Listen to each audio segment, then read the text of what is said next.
Hey, hi everyone. Welcome to your show, Coffee with Experts. This is your host, Ranmay Rath. And today we have Doyle, who's the president and CEO at Comprise with us. Hey, Doyle, how's it going? It's going great. Thanks for having me. Great, Doyle. Before we take it forward, let's get to know the human behind the mic. Why don't you share a bit, with the audiences about your childhood? What were you like when you were growing up? And we take it from there.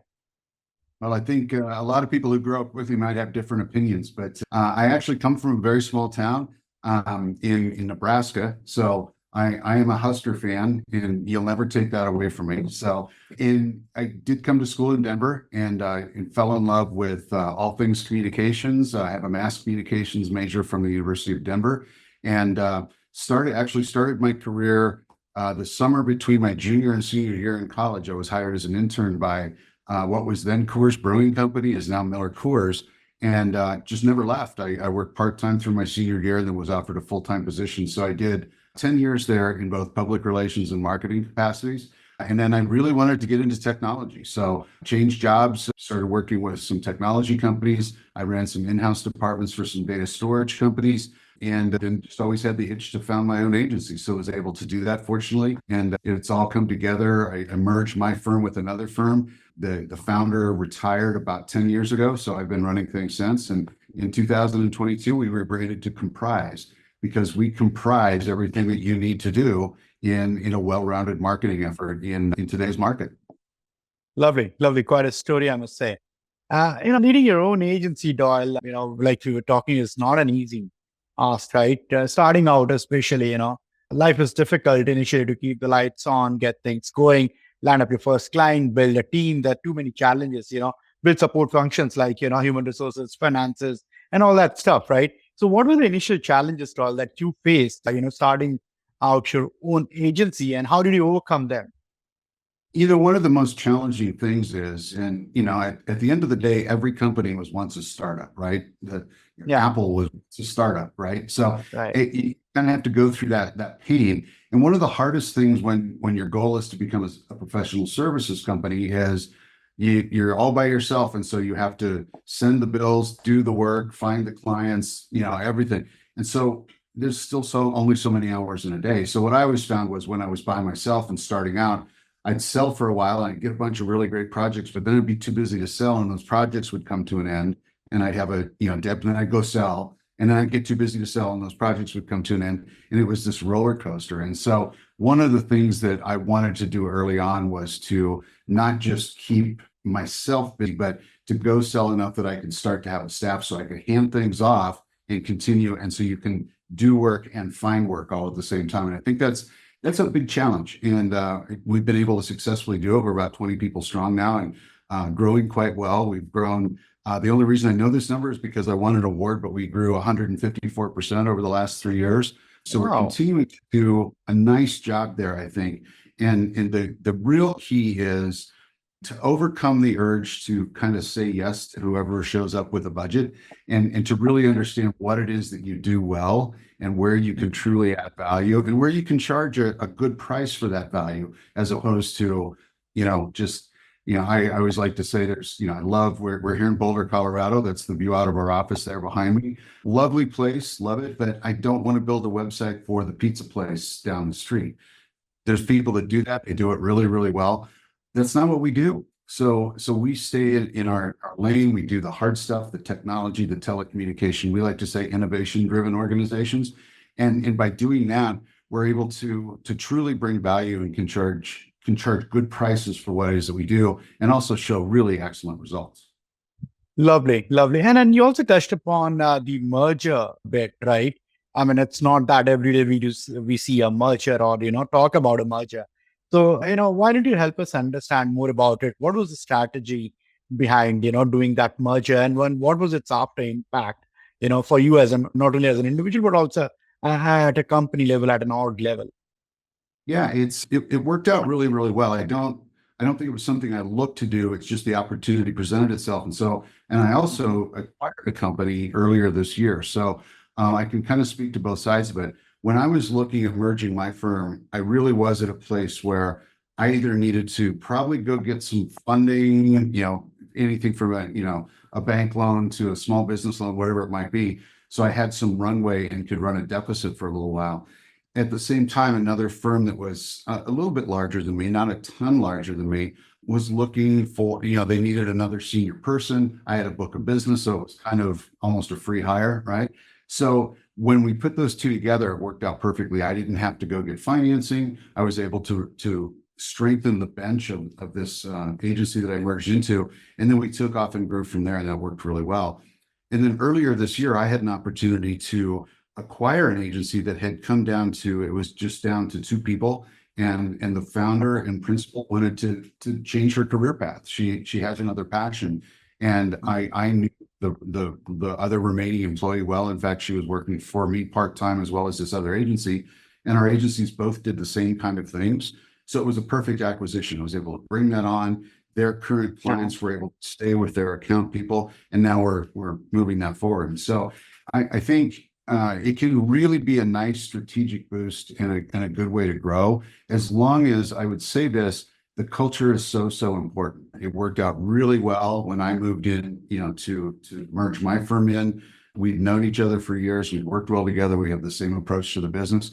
And same thing here. I've known the employee that I acquired for, more than 20 years, and knew that her culture fit was there. Her approach to the work was the same. And I think that's where that's so important. Otherwise, losing people, losing clients, and what looked like a good thing becomes kind of a disaster. Absolutely. And talking about, your company or agency and such a crowded marketplace, how does Comprise, your agency differentiate itself from other PR and marketing agencies out there? Absolutely. And we do that every day. First of all, we like to stay in our lane. We have an exclusive focus on innovation-driven organizations, not even necessarily companies. We work with some nonprofits as well. But that's why we don't do travel and tourism. Great opportunities out there, but that's not what we do. We don't do consumer packaged goods. Again, huge market, not what we do. So we absolutely are very particular about the clients that we both approach or even agree to work with. And that's so important, not only from an external positioning, but it starts with the hiring, right? Yeah. I believe that natural curiosity about what it is that you do is critical in communicating something. I've got to be excited about the story. My staff gets crazy. I listen to podcasts in the shower in the morning, and I'll get out and I'll send them a quick Slack message like, hey, I just heard this about our client, whoever, or this is part of their market. Here's an idea. And if I was listening to, let's say, a travel podcast, which, I do from time to time, I do have hobbies, but if that was my passion, that the minute I left the office, I couldn't wait to go look at different markets, I would be less effective as a technology communicator. And so I really want to hire people. I kind of joke that one of my interview questions is, if you're not looking forward to getting home tonight and watching the Apple keynote while you're downloading all the new apps on your iPhone and at the same time upgrading the software on your iPad, you might not fit in here. We really pride ourselves at kind of being geeks, and that's a really core differentiation. We work with so many clients who, one of the first things they say to us is, we've worked with a couple of agencies, but they just didn't understand our market. And we're able to come in and say, well, we might not know everything about your market, but we have a pretty high technology bar here, and we can learn and understand that very, very quickly. And in our core, we just believe that innovative organizations deserve innovative partners, and we strive to be that partner. Since we're talking about technology, what is your take on AI, and what is the best use of AI that you're making, you're using on a regular basis at Comprise, at your agency? Yeah, we are. We very early on started to define how we wanted to do that, because we want to not only use it appropriately, but when our clients call us and say, hey, what do you think about this? And so, AI is such a broad term, and we've been working with AI clients since 2017. But when you think about, I think a lot of people now are thinking about like ChatGPT, and some of the graphic programs. I read the other day, I would give attribution to this, but I can't remember who said it, but they said, I'm not worried about losing my job to AI. I'm worried about losing my job to the person who has mastered AI. And I think that's a really important point. I think it's, for our purposes, it's a great brainstorming partner. It's a lot of fun to have them, take a quick look at things. Am I worried that somebody can, and I actually did this experiment. I went and got a spec sheet for an electronics product that was available public on the internet, fed it into ChatGPT and said, write me a press release. And it was, 10 seconds later, I got a C minus D plus effort. That said, it wasn't a bad starting point. It might have allowed me to take 15, 20 minutes off of actually doing the work right. The analogy I like to use is this.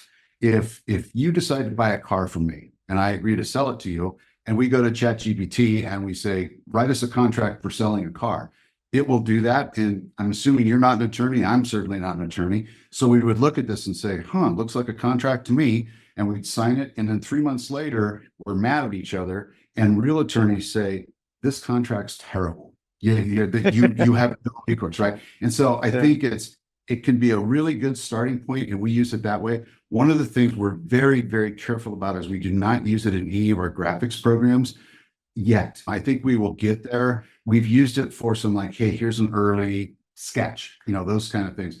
But we are continue to be concerned that as it's learning and it's pulling things in, the worst thing I could do is to put a graphic on my client's website that we used AI to create, and turns out it grabbed something and broke a copyright. And now we all look silly. So we're really being careful in the areas where we use it and the areas where we don't. And talking about clients, Doyle, 30 plus years, and a lot of client stories there. What is your favorite one? Oh, they're all my favorites. I'll tell you some that, they kind of stand out that I think we've done some really good work for.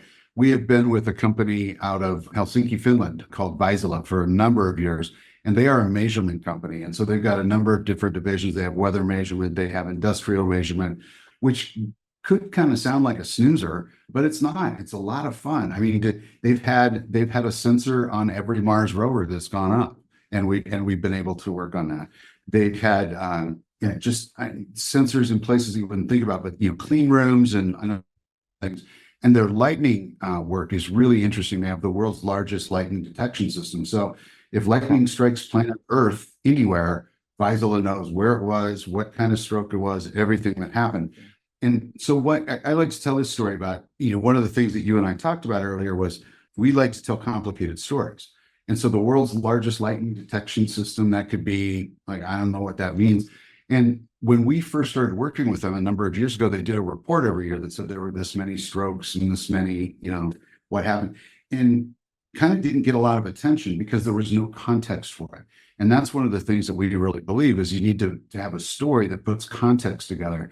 And so when we first took it over, we said, hey, let's look at which state has the most strokes. Let's look at the top 10 national parks for the most strokes. Let's look at, and let's put some context.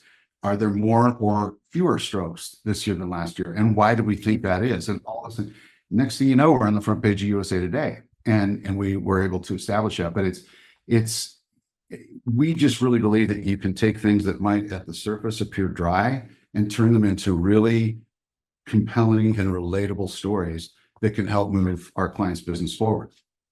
Lovely. And then what is next for Comprise? What are your plans? World domination, perhaps. Now we want to continue to grow appropriately. We want to continue to do great work for clients. I would love in 5 years to look back and be larger than we are now, not just because of the revenue. That's a wonderful thing, but it allows me to work with more really great professionals, both on the client side and on my employee side, and to tell some really great, new, interesting stories. I just landed a brand new client verbally a few minutes ago, and it's another innovation-driven company that's doing something completely different. And I had no idea that was even a thing. And now we get to go out and help them learn how to tell their story to drive business. And that's just very exciting. Lovely. Great. Yeah. Great, Doyle. And for audiences, 30 plus years, you wore many hats, been on both sides of the table. So what is your advice to the young ones listening to us today in terms of, trying to, make a career in the digital marketing industry or starting out on their entrepreneurial journey? What is that piece of advice that you want to give to them? I would say this: be open. I didn't think that I was going to begin my career. The first 2 or 3 years I was out of college, I was I was doing public relations for one of the world's largest beer companies, and it was a lot of fun. My job was to go to, I put out a newsletter once a month for our distributors. And so it was my job to go to bars and go to promotions and talk to the distributor and figure out how they put it together. I mean, what a great job for a single guy straight out of college, right? I Yeah. never in a million years did I think I would get involved in technology, but with an open mind, I started looking at things. I saw where the market was going, and I found that I had a personal interest there, and it, allowed me to move over. Had I just kind of dug in my heels and said, "Now this beer thing is a lot of fun," I would be in a different place. Might be equally as happy, but you never know what opportunities are going to present themselves. So I always say to people, be really, really open to maybe something you didn't know was going to be interesting. And the most important thing is just to be curious. It's hard to be open if you're not curious. So look around and see what's interesting. Look at, a company or an agency or even a freelancer. And it's like, wow, I would love it if my job was to create content like that all day, every day. And talk to them. How did you get here? What do you do? What do you need? I think that's really, really important as you continue to evolve your career, is to just listen to what you want to do. And yet not to be so close as, I have a lot of friends that are like, I'm an avid cyclist, therefore I want to only work in the cycling industry. And that's great if that's truly your passion and that's what you want to do, but be open. It could be that you could work in the tech industry and then you don't have to do news releases for free bike frames anymore. You can afford to buy your own bike frames because you're over here. Everybody has more than one interest. So it's, just make sure that whatever it is you decide to do, I would be a complete disaster as an accountant. I don't get it. I have people that do that for me. I got the basics down, I can add, but I have no business there. I'm not passionate about it. I don't think it's all that interesting. I do it because I have to. So recognize that about yourself. And even within the confines of public relations and marketing, you might decide that advertising creative is perfect for you and writing press releases not so much. That's okay. Find your path, find what you're good at, and find what I always say to people, if you can be working on a project that's truly work and lose yourself in it and look up 2 hours later and wonder where 2 hours went, you got a good job. You're doing the right thing. Yeah, that is a good one. Yeah. That is something that we also talk about internally. Yeah. Great, Doyle. This has been a brilliant conversation, but before we let you go, let's play a quick rapid fire. I hope you're game for it. Ready to try. All right. Your last Google search. I'm sorry, say that again. Your last Google search. My last Google search was, how big is a grocery store? Because I was helping a client that I work with has a 40,000 square foot lab. And Okay. rather than saying, 40,000 square feet, that, we all know that's big, but how big? Well, I Googled it, and the average grocery store in America is between 30 and 50,000 square feet. So that's a whole lot better way to say, we have a lab the size of your neighborhood King Supers versus a 40,000 foot lab. That helps people understand. So I just happened to have done that. So I knew that one off the top of my head. All right. Your next vacation. I will be going back to Jamaica. My wife and I have a resort that we absolutely love in Ocho Rios, Jamaica. And we Lovely. are planning our time for early part of 2025. Lovely, lovely. Where do we find Doyle on Friday evenings after office or after work? It depends. I love to see friends and colleagues. So, and our office is just a block off the Pearl Street Mall here in Boulder, which is one of the nation's really only truly successful pedestrian malls. So there's no cars allowed.